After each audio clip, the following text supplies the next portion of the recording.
What's up, everybody? Metal Dave Glessner here, along with my co-host Jason McMaster, bringing you another episode of the Talk Louder podcast. Today, we have John Corabi returning to the show. John is back with the Dead Daisies. They have a new album coming out in September. It's called Light 'Em Up. The single is out now, also called Light 'Em Up, the title track. You can hear that now as we speak. Album in September, a tour in June. And man, we always enjoyed talking to John. He's such a chill guy, willing to answer any questions, just has no ego, just totally chill, man. He's just super cool to hang out with. And I enjoyed another conversation with him here on the Talk Louder podcast today. He's always fun. His solo acoustic tour is always great.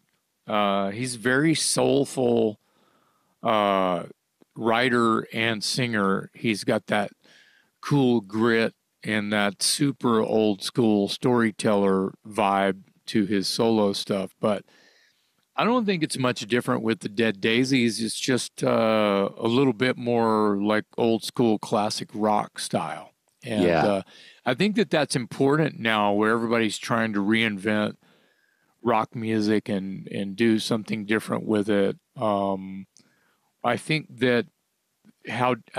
that by the Dead Daisies, you know, the way that they are, as I described, is something different. It is something different. So, you know, congrats to them and being able to just be the collective and the great sort of family that the mainstays have created in the Dead Daisies. And I mean, their shopping list of players and the people that they can call when they get in a bind, when someone can't make it or life gets in the way or whatever, is unbelievable. And we'll let John tell you a little bit about that. But, you know, new single is called Light 'Em Up. It's out now. The new record is called Light 'Em Up. Comes out in September, like Dave said.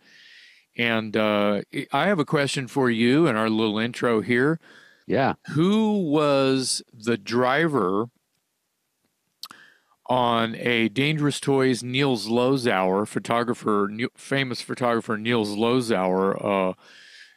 Dangerous Toys was on location, driving around to different spots around Hollywood and Los Angeles County, spots to take photos. Working with Niels Lozauer was awesome because he's famous and one of the greats. Yeah. Guess who our driver was? I think you're feeding me the answer. It's John Corabi. It's the first time I met John Corabi. We're in, like, I don't know what kind of car. It was a piece of shit, though. We're like crammed up in the back seat of this piece of crap car that's just, you know, it might have been a stick shift and it's real slow going up all the hills and everything. John Corabi was our driver, and we didn't know who he was. And we had just met him, and he was super cool and hanging out, chain smoking, you know, and super cool. Yeah, I'm a singer. I'm working with these guys, Saints and Sinners. Well, that turned into the Scream. Yeah. So wow, what a great story. That was probably 91. So it would have been Hellacious Acres. 90 would have been around 1990 that I met John. So yeah. Wow, great story. Yeah, and John's got some great stories in this episode, man. Yes, he does. Yeah. I won't give too much away, but there's a great story about Steve Marriott, and there's some great stories about Queen, and I'll leave it at that and make you watch and listen to the rest of the episode. But yeah, John Corabi, always a great hang. We're happy to have him today on the Talk Louder podcast. I saw you in Cedar Park outside of Austin about a year ago when you were out with Tom Kiefer. I said hello to you for a bit and we chatted, and you said you'd come back on the show. So thank you for being back on the show. Yeah, no worries, dude. That I got to tell you, those three, I think I did 3 or 4 shows with Tom in Texas. And that might have been the hottest shit. Like, it was so fucking warm there. I had my coach with me. I was in my motorhome, And I had that air on like 20 degrees Fahrenheit, and it was like, fuck you, I can't keep up with this shit outside. It was crazy. I remember it. Yeah, that's what it's like here in Texas. I mean, those outdoor shows are brutal in the summer. Yeah, it was toasty. Yeah, and I'll say this too real quick. When you came out on stage, I didn't realize you were going to come out with a bar stool and an acoustic guitar, and that was it. And you were great, man. It was like, wow. I was like, where's Corabi's band? Oh, this is it. I've seen John 100 times doing just that, coming out naked with a guitar. I've seen that him was do it the 100 first time I times. saw it, and it was great. Yeah, it's pretty awesome. I remember one time I saw you like in the atrium on the cruise. You played in the atrium with Frank Hannon. Yep. You guys did stuff. Yeah, you guys did some stuff together. And I just sat there right in front of both of you guys with my mouth open going, what is happening right now? This is crazy. Yeah, it was, you know what, dude, it's kind of weird. And I don't want to, you know, go too long, whatever, but when I did, actually, every song that I've ever written, as heavy as they are or as light, whatever, I've written every song that I've ever done on an acoustic guitar. Wow. And I remember doing the first Scream record. And while we were doing that record, we were at a place, Jason, you'll probably remember, it was in North Hollywood called Leeds. Yep. And we rehearsed there. And on the other side of the driveway, they used to have a recording studio. And we worked with Eddie Kramer. And while we were doing that record, these two guys kept walking into our room and handing Eddie like cassette tapes. And then finally, after maybe 2 or 3 days, Eddie was like, oh shit, dude, guys, I'm so sorry. Like, I want to introduce you guys to my friends. Because we're sitting there like, who the fuck are these two guys walking around in overalls and baseball caps? So Eddie finally says, these are my friends. This is Peter and Steve. And I'm looking at him and I go, holy shit, this is Peter Frampton and Steve Marriott. Oh my God. Right? Wow. So they sat and they watched us go through a couple songs. You know, Eddie was breaking everything, doing the pre-production, whatever. And I come to find out that once Eddie was done our record, they were putting the original Humble Pie back together again. And they were doing tracks and they were giving Eddie the stuff because he was going to produce the record. Wow. So Steve Marriott said something to me. I left the room one day and I went to just get a coffee or whatever. And Steve said to me, he goes, how do you write your songs? And I said, well, you know, for me, I just kind of sit around with an acoustic guitar and I write the songs on acoustic. And he goes, I thought so. He goes, dude, you got some really cool tunes. And I just want to say, if you can sit down and play those songs on an acoustic guitar by yourself and entertain people, you've got a good song. And that stuck with me. So I did the Motley thing, the Union shit, all the stuff. And then, you know, once I started doing solo things, I have a band, you know, my son's my drummer and I got guys that I play with, but it's just so much fun and easier. Just get in my motorhome, throw all the merch underneath, zip around America and just get off with an acoustic guitar and just go in, knock the show out and then head off to the next place. It's pretty cool. I dig it. Yeah. That sounds pretty economical too. But that's some serious inspiration when one of the like coolest Brit bluesy hard rock singing gods who like showed all the bluesy rock bands how to fucking do it is telling you, giving you the juice, you know. Yeah. That's amazing. You know what's funny? Like, the thing, and it was weird, because actually one of the songs that he heard us do, and Jason, you'll remember this one, but from the Scream record, we were doing like Father, Mother, Son. Mm-hmm. And Steve heard it. And he was commenting on the fact that, you know, like I'm not hitting an A, I'm hitting an A minor 7. And then, you know, a certain C. And then he loved how it went to D, then to D7 to resolve, you know, and I don't know shit about theory, but he was like, I can tell that you sit down and you write your songs with an acoustic because the chords are really following your melody. Mm-hmm. You know what I mean? And he just thought, you know, and dude, I was literally, I wanted to run out into the middle of an intersection and suck my own dick that Steve Marriott did. That's what I'm saying. Yeah. You know what I mean? I'm like, holy shit, dude, the guy from fucking Live at the Fillmore and, you know, whatever. Yeah. Yeah, So, the guy that wrote "I Don't Need No Doctor," and then the world covered the song all year round after that. Yeah, holy shit! One of the best voices too, man. Our shit. Yeah. But yeah, that was a huge compliment. But I never forgot it, and I'm like, so when I did a solo record, I said, you know what? I'm going to throw everybody a curveball. My first solo record was an all acoustic album.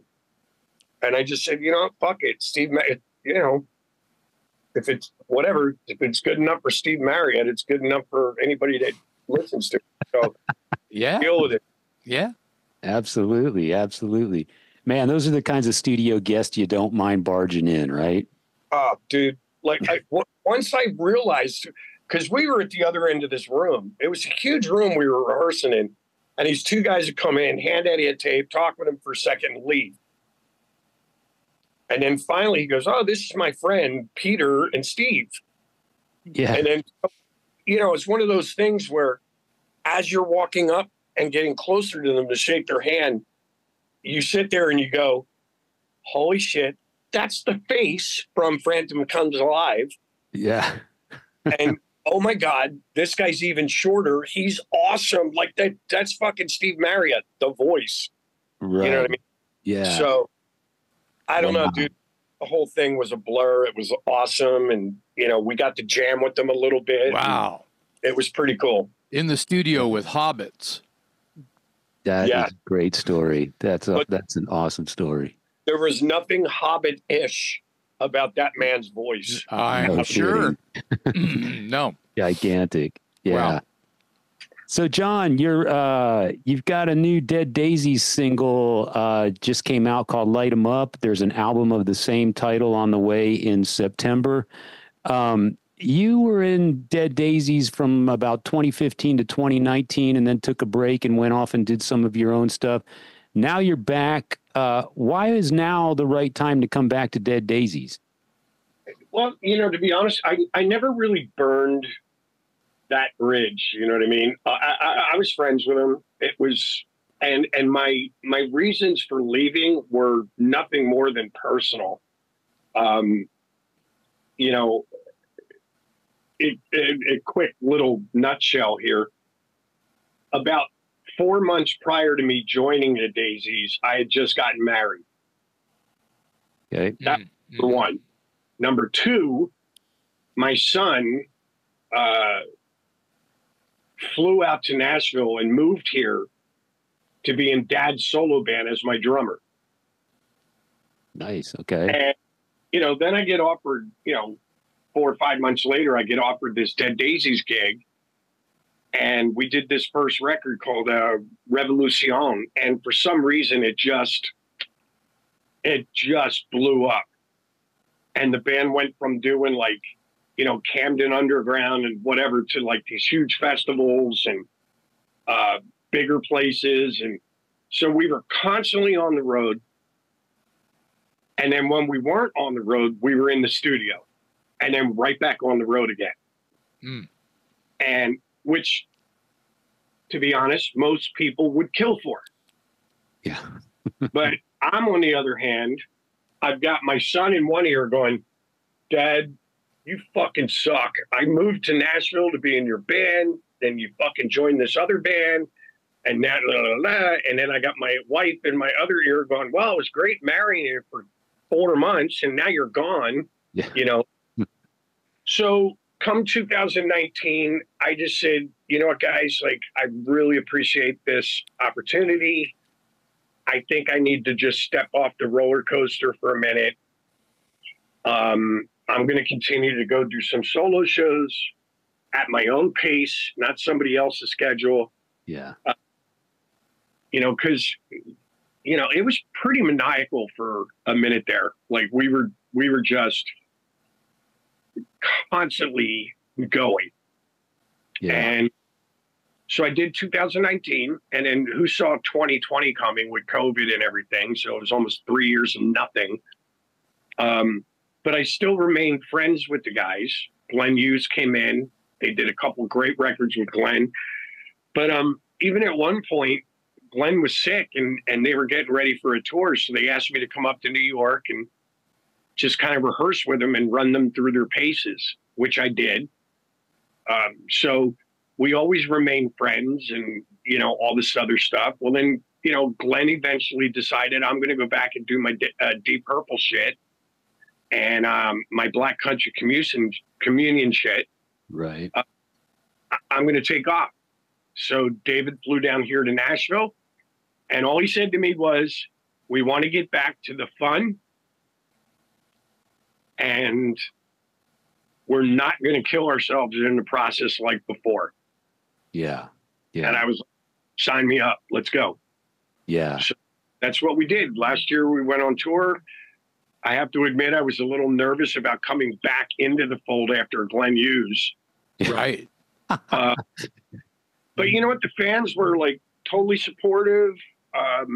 We didn't miss a beat. Everybody was happy that I was back. And then we just started making plans to do some new records this year. Yeah. So, when, how does the songwriting process work in a band like Dead Daisies? Because it's kind of a constant revolving door. And I would imagine you're also trying to maintain some consistency based on the brand, the band, the brand. But you've got a collective of so many talented people, and it changes all the time. So let's talk about Light 'Em Up, you know, the upcoming record. How did the songwriting process work when you've got all these talented people sort of gelling, or some of them coming back together for the first time in a while, and you're all capable songwriters? How does it shake out? It's, you know, I got to be honest with you, and you know, you guys will appreciate this as musicians. I don't think I've ever been in a band ever where writing music was as easy as it is. Wow. We have never done a record that took longer than a month. Wow. The Revolution record was done in 30 days. Make Some Noise was done in 30 days. And the process is, it's kind of funny, but what we'll do is, you know, we've all got home studios, obviously iPhones, you know, so we'll take these ideas, you know, all throughout the year, just riffs, and we'll put them on either on the phone or record them at our house with, you know, drums, bass, something, whatever. But we don't finish them. We just riff ideas.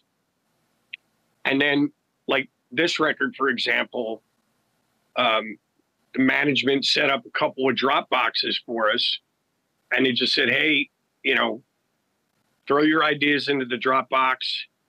Marty Fredrickson was back involved again with the band. And they said, you know, put your ideas in the Dropbox. And so we get together and we just kind of play all the ideas with Marty. And then we go, oh, that's cool. That's a cool riff. What is, and then we work on it. Yeah. Map out the idea. And then the cool thing is with this band, we kind of map the ideas out and then literally get into a room where, all the gear's set up. I'm the only one that's really not in a room. I'm like off in an ISO box. But we literally sit there and we play live in the room together. And then I'm scatting melodies. I'm kind of developing the melodies as they're laying the tracks down. And then we get a full performance out of the band. And then we just knock all that out. And then I take all those tapes and go to a different room and I just sit there and start working on lyrics and melodies. And then we knock out a vocal a day. And it's just fast. I don't get it. Like even this record, because we took little breaks. The way we did this, we came here to Nashville and we started rehearsing, and then we wanted to do some of the recordings down in Muscle Shoals in Alabama. For all of us, it was all kind of a bucket list studio to go to, and so we started here. We packed up. We went to Muscle Shoals. We were down there for, I don't know, 5 or 6 days, 7 days. Packed up, came back to Nashville, finished. Everybody went home, and then Marty and I stayed and just started knocking out vocals. But it was quick. If you took the time totaled and put it all together, the days that we were actually in the studio, we did this record in about 20 days. Wow, man, that's moving. Usually I feel like bands kind of write or have their own pre-production prior to the studio. You're just in a rehearsal place. You're not recording anything other than, in the old days, it was a boombox, or just, you were sharing ideas via 4-track or, like you said, Dropbox, but it's it's recorded rough, when it's infant, right?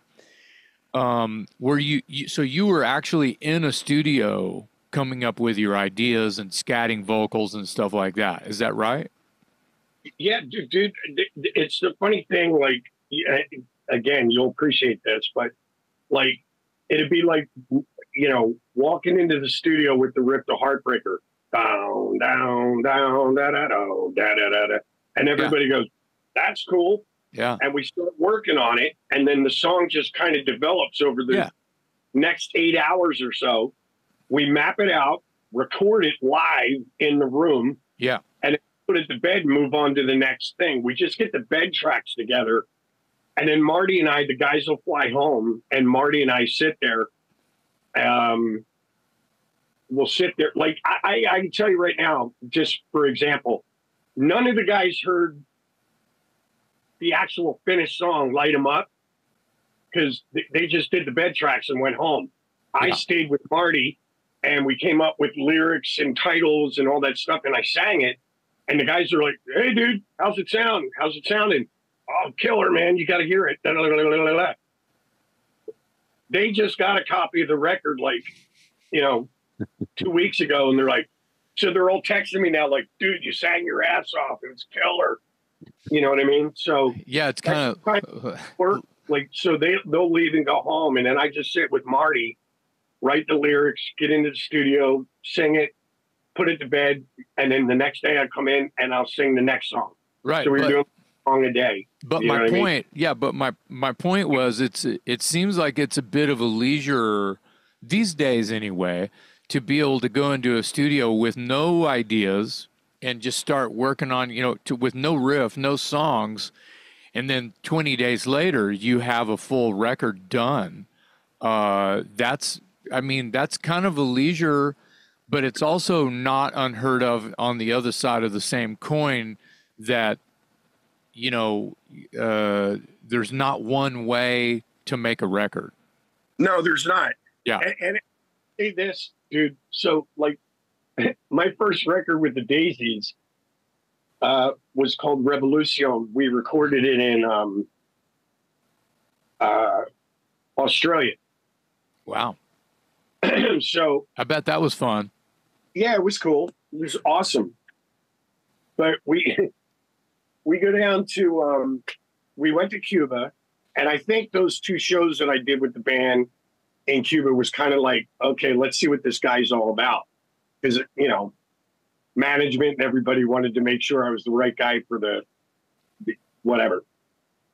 So then after we did the shows, manager goes, hey, man, would you want to do a record? I go, yeah, sure. Okay, I'll call you when you get home. We'll figure out all the details, blah, blah, blah. So I go home. And then a couple days later, manager calls. And he goes, all right, I got some studio time booked in Sydney. And do you want to come and do a record with us? I go, yeah, sure. Okay. All right, so we're going to fly you down on, it was like March 9th. We're going to fly you down, and you're going to start in the studio March 10th, and we're going to fly you back on April 20th. Or April, I'm sorry, I'm lying, April 10th. So it was like March 10th to April 10th. Okay. So I'm sitting around, I go, okay, so where are we going to finish the record after? And they're like, no. That's your time. You've got 30 days. So I'm like, okay, great. You know, it's one of those things where I'm trying to be all cocky. Yeah, sure, great. All right. Yeah, 30 days, plenty of time. I get off the phone. I turn to my wife. I go, holy fuck. Like, these guys want to literally write, record, mix, master, and do the artwork in 30 days. Like, I've never heard of this. And so I'm thinking to myself, this is fucking impossible. Well, then I saw the Netflix. It was on Netflix or Paramount, or Amazon Prime, whatever. They did this album series, The Making of Right. Classic Records. Yeah. You know, and I saw the one on Queen and Pink Floyd, Dark Side of the Moon, all the shit. And then I saw the Deep Purple one, Machine Head. And it's like, they're on tour. They had like a 3.5 week window. And they're like, we're going to go to Switzerland. We're going to record a new record. So they go into the Grand Hotel, set up shop, or actually the night before they're supposed to go in, they're at a Frank Zappa concert. Somebody burns the place with a flare gun. They burn it to the ground. Oh, shit, right. Then they move to a second place, and they start recording, and there's a story like they were actually doing Smoke on the Water. They're recording it, and the cops are banging on the door trying to get them to stop because it's too loud in this neighborhood they're in. So then they had to move to a third place, and they literally recorded the Machine Head record in like 19 days. Wow. And I'm sitting going, all right, 19 days for 8 songs. We have 30 days to do 10 songs. If they can do it, we can do it. You know what I mean? That's right. Yeah. And then at that point, dude, like that's been our window. So the manager will book us 1 month in a studio, and we literally go in like Deep Purple did. They had nothing when they went into that studio. Nothing. Yeah. And they just jammed and wrote shit on the spot, recorded it on the spot, finished it, and got the fuck out of Dodge. It was like, so that's how we do it. Yeah. Yeah, I've heard like Motorhead and Black Sabbath and just a lot of the cool Brit hard rock bands, you know, written and recorded in 2 weeks. Now they say, you know, that old thing, you know, you have your whole life to write your first record, but back then everyone's on tour. They make a record, go back on tour, make a record, go back on tour. They don't even see home back in the day. And the funny thing is, Jason, like, if you go back to, like, to me, one of the greatest bands of all time, Led Zeppelin, You know, they recorded their first record in 8 hours. And wow. their record the same year. So they were on tour 69. And if you do the math, like it's like they released that first record in 69 and followed it up like at the end of 69, beginning of 7. But they recorded that whole second record while they were on tour, because they did some of it at A&M, some of it in England, some of it in France. And they just like, oh, we got a couple days off. Let's hit the studio. And it's like, fuck you guys. You know what I mean? If I ever meet Robert Plant and Steve Marriott, God bless his soul. Yeah. But it's like, dude, seriously? Yeah. You're not allowed to be that fucking talented. Fuck off. So we're a bit, I guess you could say we're a bit old school in the way we do things. No, you know what I mean? I think it's great, and it shows in the record and the style that you guys are kind of going for as Dead Daisies. So, yeah. Well, and you know too, as a songwriter, the worst thing you can do is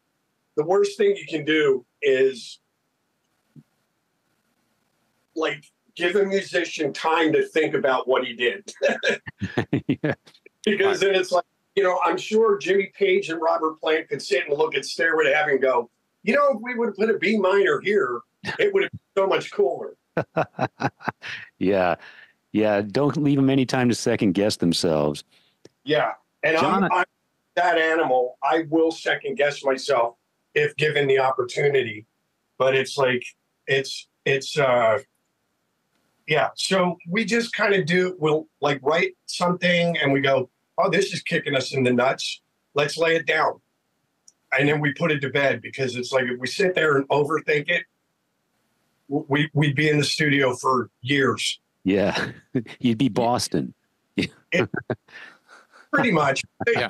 But I have to admit, they are pretty perfect records. Oh, yeah, absolutely. Yeah. Absolutely. Hey, I know we've only got you for like 45 minutes, and I wanted to jump ahead because at least I do. I had a lot of questions for you. I wanted to, first of all, congratulations on Light 'Em Up. I know you're going to go on tour, so we'll look out for you while you're on tour. The record drops in September. The first single, the title track, is a banger. I love it. I love that you released that as your first single, sort of set the tone with a kick-ass rock song. I wanted to go back and ask, though, in your early days with Dead Daisies, I think I read somewhere that your bass player was Daryl Jones for a little while. No, you know what's funny about the Daisies? There's, you know, and I hope I can clear this up, because sorry, I'm walking around. I just had to wash my hands. It's called a collective. Right. A lot of people go, why is it a collective and not a band? And I think ultimately David would love nothing more than to have a set lineup. But we're talking about somebody that was very successful with business, who had like this closet passion for playing music, writing music, playing guitar. And he wanted to put a band together where he could go have some fun.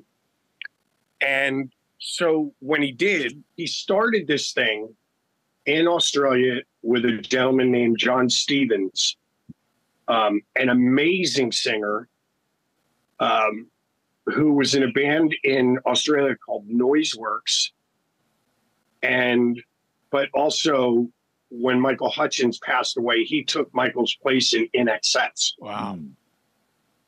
So David, being the marketing, business guru that he is, put this band together, and he called his buddy Richard Fortis and Dizzy Reed, and he goes, "Hey, come on in," blah, blah, blah.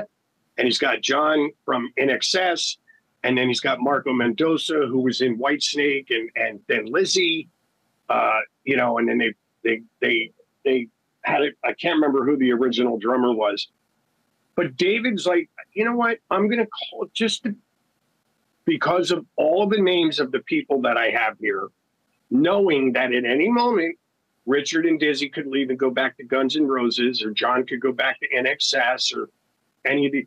He's like, I'm just going to call this a collective, and it's really kind of, for lack of a better term, and again, Jason, you'll understand this. Dangerous Toys is a brand. Yeah. Okay. Yeah. So the Dead Daisies is the brand. Yeah.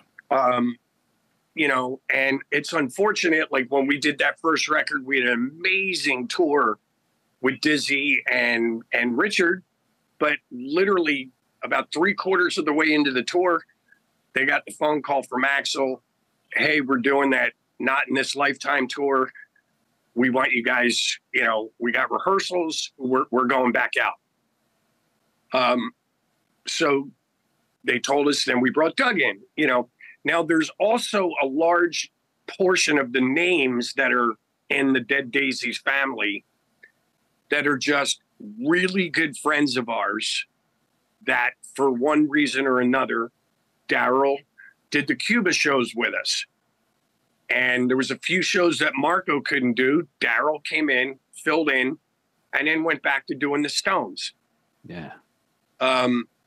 So a lot of the names on the list are included as band members, but they were just really good friends of ours that came in and filled in for 3 shows, 5 shows, 2 shows. Another name is Damon Johnson. You know Damon. Yeah. Plays with Skinner. Plays Brother Kane. There was a couple shows David couldn't do. Loey, he had some business shit to deal with. So we called Damon. Hey, dude, what are you doing next week? Nothing. Hey, you want to come to Europe and do some shows with us? Okay, cool. Yep. So got him a ticket, flew him out. We rehearsed with him, and he would just go on and do the shows. Yeah. And so we include them in this, former and, current members. They're like members of the band, but they, that's kind of a loose term. You know what I mean? They were just guys that filled in for, 5 shows, 3 shows, whatever it was. Even when we did our first run in 2015, we did a run in Australia with Kiss. Mm-hmm. Richard Fortus was in a motorcycle accident right before we had to go to Australia. And it was like literally 4 or 5 days before we were supposed to go. Richard got into an accident. So we left America early, flew down to Australia, and we had this cat named Dave Leslie from a band called Baby Animals take Richard's place for that thing. So now Dave Leslie is a member of the Dead Daisies, but he only did those, 8 shows with us. Do you know what I mean? Yeah, I knew Daryl was kind of very temporary and only stepped in for a little bit. I was just curious, as the bass player for the Rolling Stones, I was just wondering if you got to like pick his brain or hear any great Stone stories or anything like that. Well, it's funny because when I did that Cuba run, I was in the band like 8 minutes, and, I'm on a plane to Cuba. All the guys in the Daisies, the management, the sound guys. And then I'm sitting there looking at Daryl and Bernard Fowler. And where the fuck do I know these guys from? I'm like, holy shit, that's Daryl and Bernard Fowler. Bernard sings backing vocals with the Stones as well. Yeah. And I'll tell you what, you couldn't find 2 more down to earth, awesome, unbelievable musicians. And you sit there and, Bernard's like, oh yeah, I fucking sang on this David Bowie record, did some backing vocal. And I'm just sitting there like, fuck you, dude. Seriously? But it's like, oh yeah, I see that you had a couple members from the Rolling Stones are actually members of the Dead Daisies. Yeah, actually, let me rephrase that. They weren't really members. We offered them way less than they make with the Stones. We offered them, shittier travel, way less money, but for some reason they wouldn't do the gig. They couldn't stay. So it is what, but dude, those cats way down to earth, and if you look at the list, we've had John Tempesta has played with the band. Yeah. Frank Barrera, who plays drums with Guns N' Roses, he was also jammed with the band. Tishy, the list is just ridiculous. But a lot of the guys are just friends of ours that we had to call in a pinch. You know what I mean? Yeah. But now they're the family. Yeah.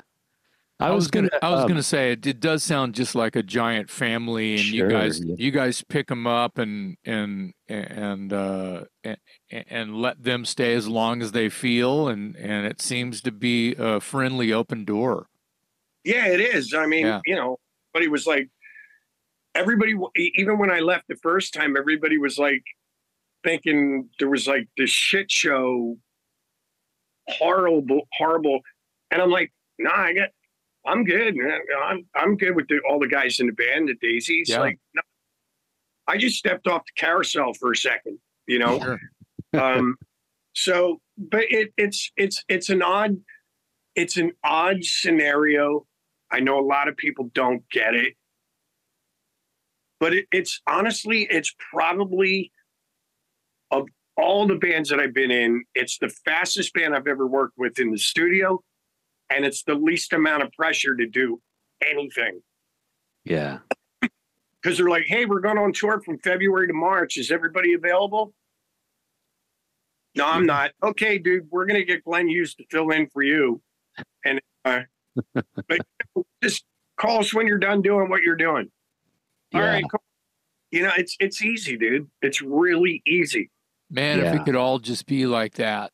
Right. One happy family, and let life get in the way, right? Yeah, exactly. Not like be bummed that life gets in the way. Like let it happen, and if you're available, they make room. They'll have you. It's great. It's pretty painless, to be honest with you. I mean, I can't say enough. I just turned 65 like a couple weeks ago, and I'm like, dude, I'm really enjoying like doing what I do, like at this part of my life. You know what I mean? It's refreshing. You know what I mean? It's pretty painless.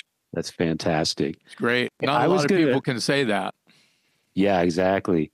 John, I was going to spare you the Motley Crue questions, but it was brought to my attention that this year is the 30th anniversary of the album that you did with Motley. So that milestone sort of, at least for me, begs the question. I know when you look back on that album in the past, you look back at it with very fond memories, and you're very proud of it, and rightfully so. And a lot of people consider it to be the best Motley Crue record, which is amazing. Has the passage of time made you look at it any differently? And with the drama that's cropped up with Motley in the recent years, does it taint your opinion of that album in any way, or do you still hold on to that same enthusiasm and pride that you had, when it came out? Look, at the end of the day, I love that record. So we did that record. Then there was another one called Ordinary. I actually co-wrote a bunch of shit on the Generation Swine record. Unfortunately, that's what they make erase buttons for on a recorder. They brought Vince in. But yeah, dude, like that was, a couple pages in the diary of my life. You know what I mean? I'm extremely proud of the record. It's hilarious. And I just shake my head sometimes, and I just sit there and I go, I had a great time. I'm very proud of the music I did. It's still funny. Like, I'll get some people that go, man, that's the best record Motley ever did. And then I still get, to this day, 30 years later, fans like, fuck you, dude. You're a loser. Vince Neil killed, and I'm like, bro, seriously, this is a face of somebody that doesn't give a fuck. Like, right. Seriously, that was 30 years ago. I've moved on. Maybe you should do the same. Yeah. Don't care. They don't know how, John. They don't know how to move on. Yeah, it's you know what's funny, Jason? I was just sitting here looking at something came up, a video, and I was looking at a video, actually a Dead Daisies video from like 5 years ago, and it was a live thing that we did in Germany called it was like a whole concert, and I was like, this sounds pretty cool. For some reason, it came up on my news feed. Hey, memories of what you were doing 8 years ago, whatever the deal was. And so I sit there, I was listening to this thing, and I'm like, holy shit, this concert actually sounds pretty fucking cool. And then I made the mistake of hitting comments. Uh-oh. And I just fuck all, my ego kicked in. I'm like, I only see what, everybody thinks of this.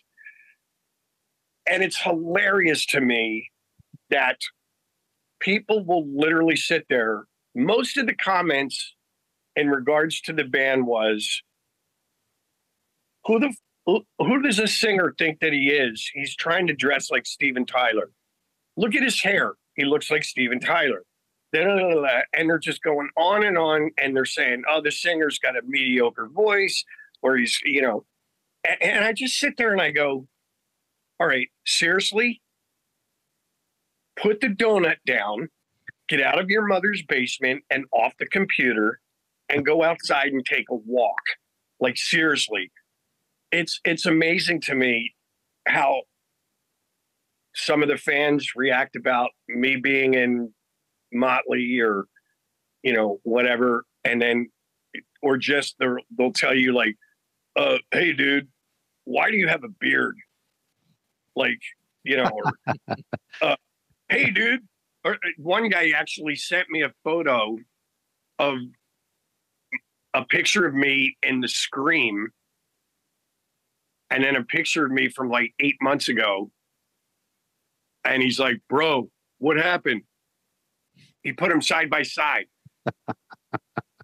And I normally don't really even respond, but I just sit there and I chuckle and I go, time, motherfucker. Yeah. Like, you know what I mean? I'm fucking 30 years older, 35 years older than that photo was taken. Right. Yeah. Seriously. Some of the shit that I see on the internet, it just makes me laugh and wonder, it'd be like walking up to a heavyset chick in a restaurant going, I don't think you should eat that. Right. I mean, it's like, dude, seriously, keep your mouth shut. Seriously. Right. Well, one last note on Motley Crue. You were one of the early predictors that Mick Mars was being shoved out of the band, and I think time has proven that you were correct. And you would know because you were in the inner circle. So I just wanted to bring that up because I remember when that news came out, people were like, "Really? That would happen?" Well, and, this is the little quagmire that I have to deal with because, and I expect it, because in the grand scheme of things, the thing that put me on the map was Motley Crue. I get it. Sure. And, and it just seems like every time they do something, I get asked a question about what they're doing. And I'm like, now I've tried to do this before where, in an interview, somebody said, oh, hey dude, what do you think of this Motley? And I said, next question. Right. I'm not answering this. I have nothing to say. Well, that video came out and it was like, and then I started getting emails on Facebook and Instagram. Oh, dude, you ungrateful prick. Oh, you can't fucking talk about Motley Crue. So I go, okay, well, you know what? I'm just going to, I'll answer. Now, if you go on, if I answer anything, all the comments are like, doesn't this motherfucker have anything to talk about besides Motley Crue? He doesn't really in the band for 5 minutes, and he was a loser. And so I go, fuck, whatever. Yeah. asked me a question when I was in London, when my book came out. I was doing a book signing, and they had a live audience there, and they were asking me questions. And that statement had just come out from Motley, and it said, Mick's retiring. We're going to continue on with John 5 and yada, yada, yada. And all I said was, I will believe that statement when Mick releases it. Okay. The statement that we've been given has come from Motley and its management. Right. This seems more like a damage control thing than, you know what I mean? Yeah, yeah, of course. The word of it until Mick releases the statement. And then someone asked me another question. And they said, well, why do you think that? And I'm pretty sure it's common knowledge. I don't think I enlightened anybody about anything, because even Mick has said doing the Generation Swine record was the most miserable, worst fucking time of my life. Yeah. And me, Nikki, and Scott Humphrey literally got under Mick's skin mentally and made him feel like he wasn't a very good guitar player.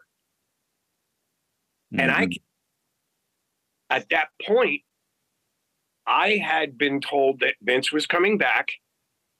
We wrote a bunch of those songs like the year prior.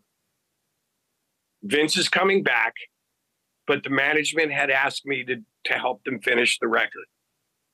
Yeah. So I said, okay. I got a call pretty much daily at like 9:30, 10 o'clock.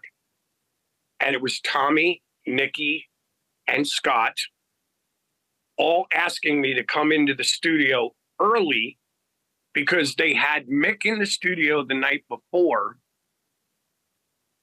And they were disappointed because they couldn't get anything out of him. Mm. So I said, yeah, I'll come in and play, but only if Mick is cool with it. They said, yep, he is. We already talked with him. Okay, killer. I went in, and Mick will tell you this as well.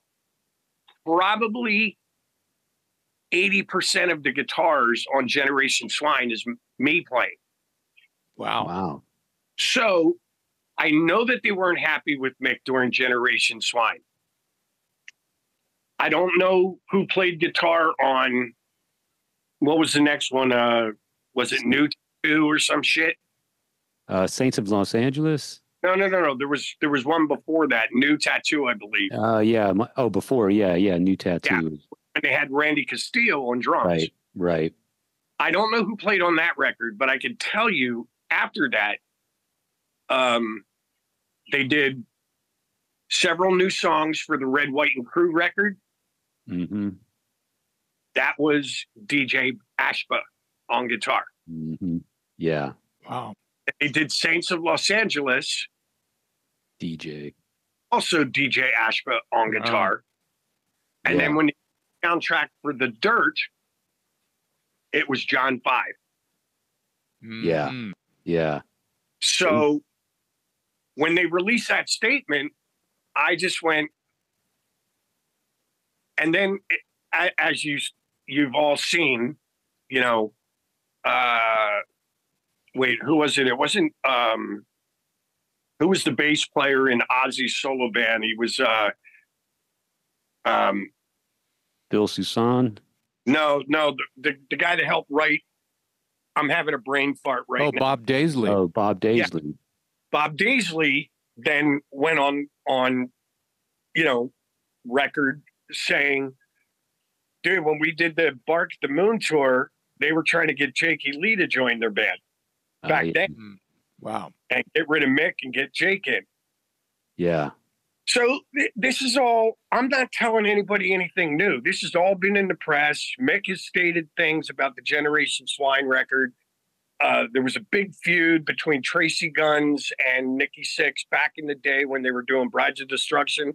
He was mad that they hired DJ Ashby, not him. And, you know, so I didn't tell anybody anything new, but it was funny when I said it, everybody goes, dude, you're full of shit. You don't know what you're talking about. Like Mick's sick. And I go, oh, okay. You know, we'll see.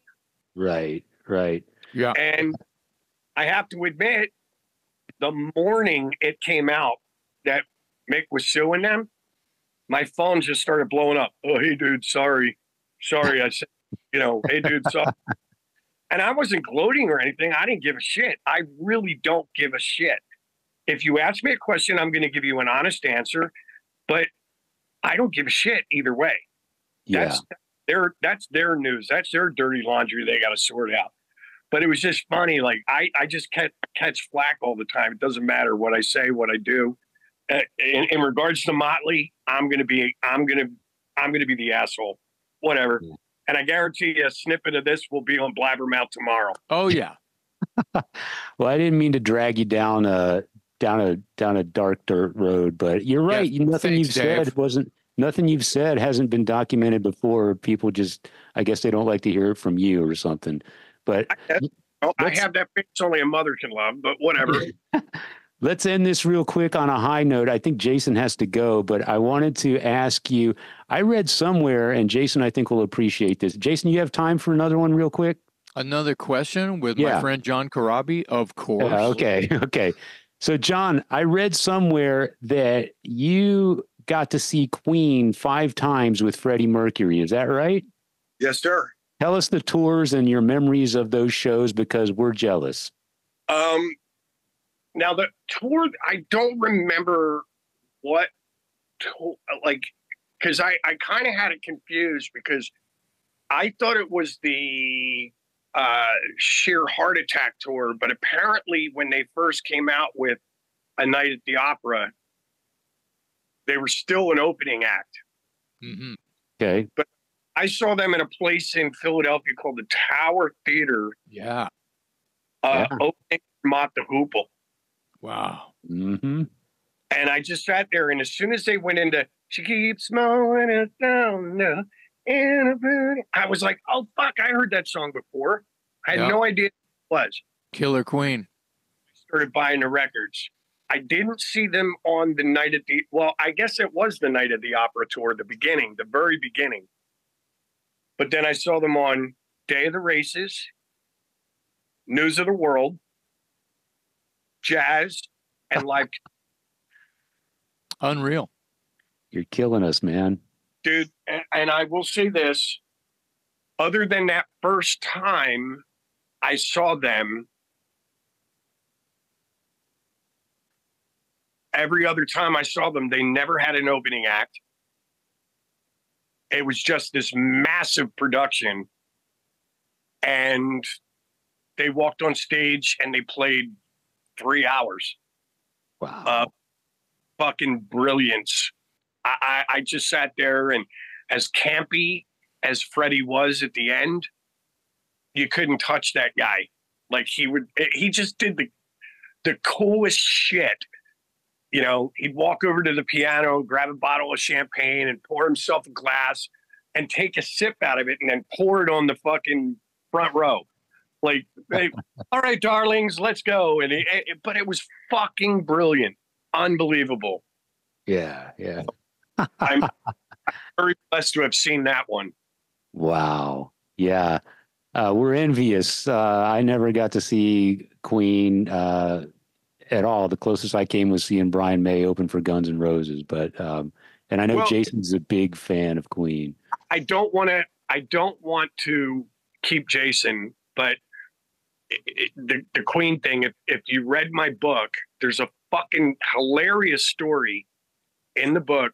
When we first signed to Hollywood Records, the Scream, we were told, not asked, told, that they had signed Queen to Hollywood Records as well. Mm. They were having a huge party for them on the Queen Mary in Long Beach, California. And they said, you guys have to go. So we're like, oh, cool. And it was it was the most decadent fucking thing that I've ever seen in my life. The entire ship was Queen. It was like all about them.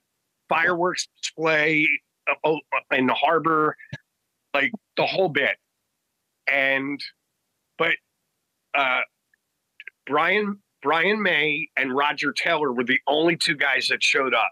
Freddie was just starting to get sick, and John Deacon is like a hermit. Yeah.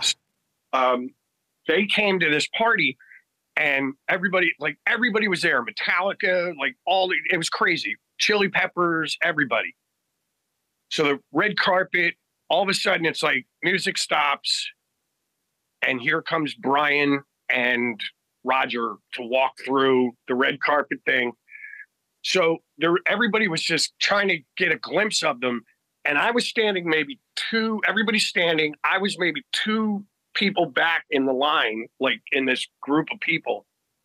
And Roger walks in, he kept, whatever. Brian's like walks in and he's looking back and forth. And then he looks right at me and he points and he puts a thumbs up and he waves and then he walks on. And I'm looking around like, wait, was he looking at me or, So about 11 o'clock, party ends.